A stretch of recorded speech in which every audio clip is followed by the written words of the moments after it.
नमस्कार दोस्तों। यहाँ पर हम लोग आज एक डिस्कशन करने आए हैं अलास्का समिट को लेकर के। 15 अगस्त 2025 को यूक्रेन वॉर को लेकर के रशिया और अमेरिका के प्रेसिडेंट आपस में अमेरिका के स्टेट अलास्का में मिलते हैं और वहां पर रशियन प्रेसिडेंट पुतिन भी आते हैं। अलास्का से रशिया की दूरी करीब करीब 100-150 किलोमीटर के आसपास ही है, उसके बॉर्डर बहुत दूर नहीं है, इसलिए अलास्का पुतिन आते हैं और ट्रंप भी वहां पहुंचते हैं और बात करते हैं। भारत की नजर भी इस अलास्का समिट पर बहुत गहराई से थी, क्योंकि निश्चित रूप से ट्रंप ने इसके ठीक पहले भारत पर दबाव बनाते हुए कि यूक्रेन वॉर को रोकने में भारत अपनी अहम भूमिका निभा सकता है, और इस परिप्रेक्ष्य में अमेरिका ने दबाव बनाना प्रारंभ किया। पहले 25% का टैरिफ, फिर 50% का टैरिफ। बहाना यह बनाया गया कि रशियन ऑयल खरीदते हैं, जबकि इनकी दोहरी नीति को आप समझ सकते हैं। चाइना इंडिया से ज्यादा ऑयल रशियन ऑयल परचेज करता है, फिर भी इनको टैरिफ्स याद नहीं आते चाइना के समय, लेकिन इंडिया के समय इनको टैरिफ्स बहुत अच्छे से याद आ रहे हैं। और दो लोग आपस में लड़ रहे हैं, उसमें भारत का अनवांटेड एंगेजमेंट इन्होंने कंपेल किया। ठीक अलास्का समिट के पहले पुतिन का स्टेटमेंट था कि अगर ये अलास्का समिट फेल होता है तो भारत पर और सेकेंडरी टैरिफ प्रेशर बनाने के लिए लगाए जा सकते हैं कि वो यूक्रेनियन वॉर को रुकवाए रशिया से बोल करके। अब शायद अमेरिका को यह समझ में आने लगा है कि भारत की वैल्यू इतनी बढ़ चुकी है कि वो न अमेरिका से रुक पा रहा है, न ईयू से रुक पा रहा है। एक ऐसा युद्ध जो 3 साल से चल रहा है वो केवल और केवल भारत रोक सकता है।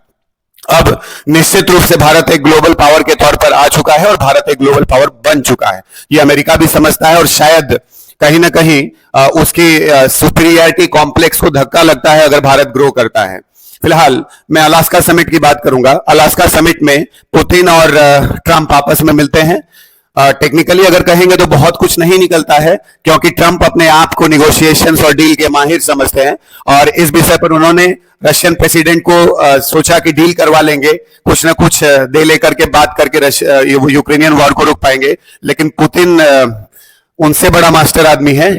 पुतिन ने वस्तुतः अगर कहा जाए तो इस यूक्रेनियन वॉर पे एक बहुत बड़ा एडवांटेज पुतिन के पास है, क्योंकि ऑलरेडी यूक्रेन का बहुत बड़ा पार्ट उन्होंने कब्जा किया हुआ है, और कहीं भी यूक्रेन के उस पर्टिकुलर पोर्शन को पुतिन छोड़ना नहीं चाहते हैं, और अमेरिकन प्रेसिडेंट भी इस बात को अच्छी तरह समझते हैं कि वो ये अब करवा नहीं सकते। तो उन्होंने कहा कि जो भी मीटिंग है इनके हिसाब से सफल रही है, लेकिन मैं बताना चाहता हूं कि रशिया ने क्या प्रपोजल रखा है और रशिया क्या चाहता है, और किस तरीके से यूक्रेन और यूरोपियन यूनियन इस बात से सहमत नहीं है, क्योंकि वो एक डील चाहते हैं और वो चाहते हैं कि रशिया जो भी ऑक्युपाइड पार्ट है उसको छोड़े और जाए। लेकिन रशिया का कहना ये है, आप ध्यान दीजिएगा, इस मैप के थ्रू हम लोग यूक्रेनियन और रशियन जो भी इंगेजमेंट है उसको समझने का प्रयास करेंगे। आप जरा देखिएगा, जो भी रशिया के साथ लगा हुआ बॉर्डर है, ये जो पोर्शन है ये लुगान्स्क पार्ट है यूक्रेन का या स्टेट है, ये डोनेस्क है, और रशिया इसके ऑलमोस्ट 75% को ऑक्युपाई कर चुका है। जिपोरेजिया ये वाला पार्ट भी जो है रशिया का ऑलमोस्ट मोर देन 80% कंट्रोल कर चुका है। खेरसॉन ये भी कंट्रोल कर चुका है, और क्रीमिया ऑलरेडी रशिया के कंट्रोल में है और कमांड में है। इस तरह से इतना पार्ट जो है ये रशिया ऑलरेडी कब्जा चुका है। रशिया का कहना है कि अब हमें ये जो डोनेस्क का जो एडिशनल पार्ट है वो भी आप हमें दे दीजिए, जो कि करीब करीब 20-25% डोनेस्क बचा हुआ है, वो भी हमें दे दीजिए, और इसके बदले हम किसी भी तरह से फॉरवर्ड डायरेक्शन में मूव नहीं करेंगे, अब हम आगे की तरफ बढ़ना बंद कर देंगे। तो रशिया कह रहा है कि हमने जहां तक कब्जा कर लिया है वो कर लिया है, इसके आगे हम बढ़ेंगे नहीं, लेकिन उसके बदले आपको डोनेस्क देना होगा, और जो प्रांत हमने ऑलरेडी ऑक्युपाइड किए हैं वो देना पड़ेगा। वास्तव में आपको समझना है कि डोनेस्क और लुगान्स्क रशिया के लिए इंपॉर्टेंट क्यों है। एक्चुअल में अगर आप यूक्रेन की इस स्टेट को समझे तो ऑलमोस्ट यूक्रेन का इतना पार्ट अगर आप जो देख रहे हैं डायग्राम में, ये रेयर अर्थ मटेरियल्स, मिनरल्स से पूरी तरह इनरिच्ड है। और अभी शायद आपको याद होगा, कुछ दिन पहले अमेरिका ने भी ये इनके साथ एक एमओयू साइन किया कि हम यहां पर खनन प्रक्रिया कर पाएंगे और यहां से निकाल पाएंगे। तो एक पर्टिकुलर पार्ट तो ऑलरेडी अमेरिका कब्जा चुका है अनऑथेंटिक पैटर्न पर, और वो एक तरह से समझिए तो थोड़ा खराब शब्दों में ब्रोकरेज बोलते हैं, तो ब्रोकरेज ले लिया है यूक्रेन से।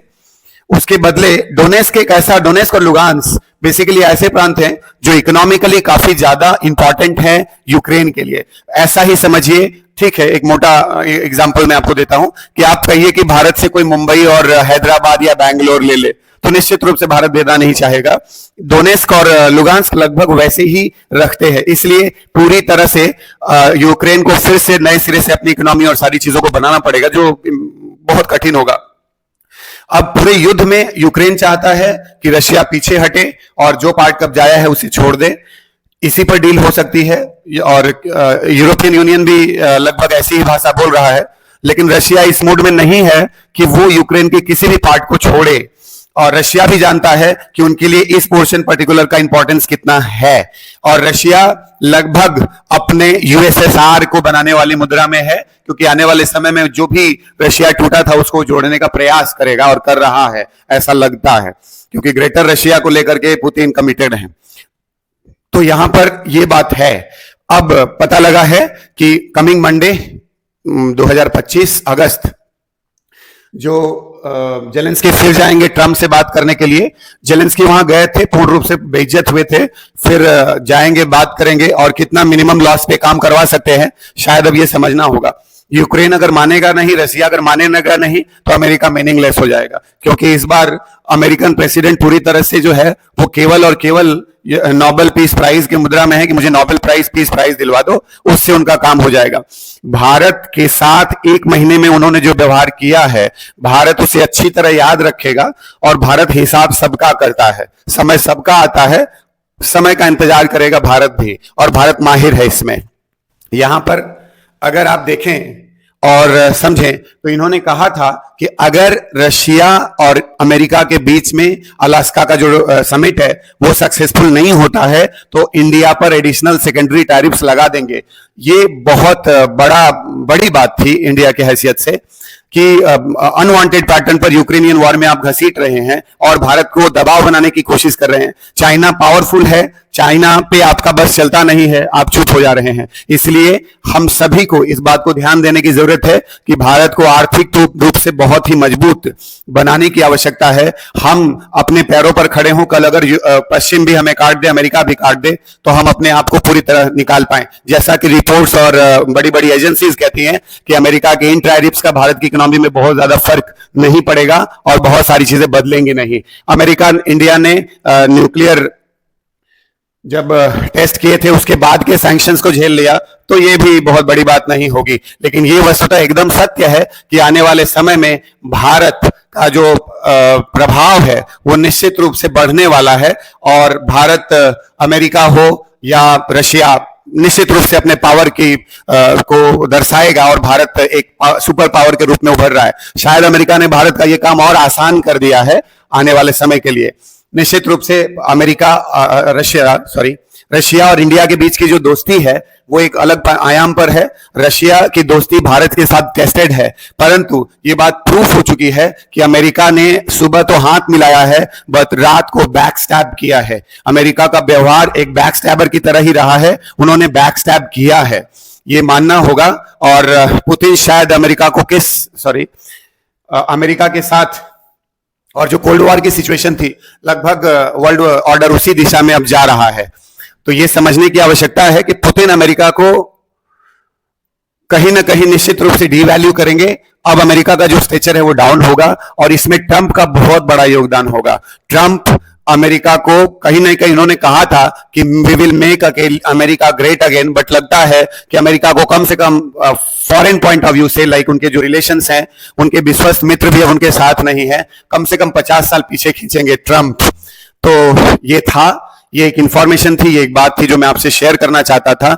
और हमें एक बेहतर भारत का निर्माण करना है, हम सभी को अपने कार्य अच्छे से करने हैं, जिससे आने वाले समय में भारत अपनी चमक और बरकरार रख सके, और भारत का नाम लेने से पहले कई बार ट्रंप जैसे लोग सोच सके कि नाम किसका ले रहे हैं वो, और महसूस करें।